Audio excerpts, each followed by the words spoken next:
Hey, I'm Matthew Newberger, and this is your Training Tip Tuesday Tip of the Week.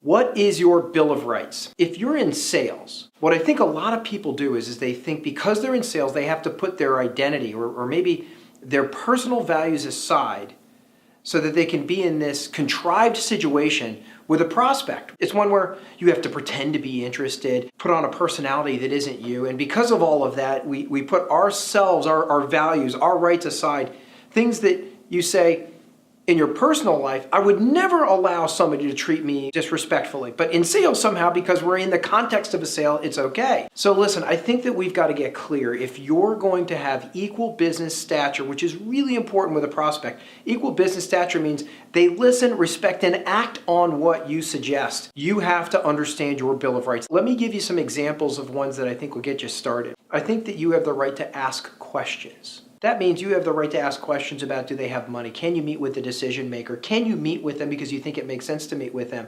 How do they make decisions inside their company? What are the real issues that you can solve for them? You don't have to just simply show up and tell them everything and give them pricing without you understanding. You have the right to qualify whether it makes sense for you to spend your time with them. Another one is it's okay to mess up.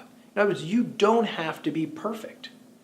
Every time you go and attempt to close a deal, you're not going to close. I know you know this intellectually, but a lot of people don't understand this on an emotional level. They think they always have to look good to the outside world.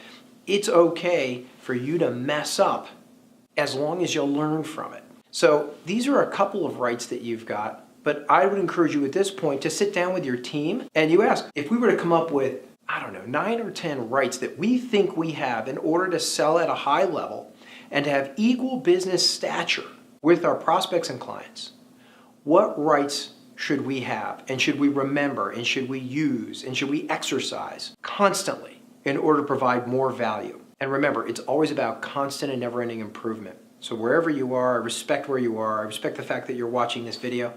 And more importantly, use this to get to that other level where you can just have everybody listening, respecting, and acting on what you say.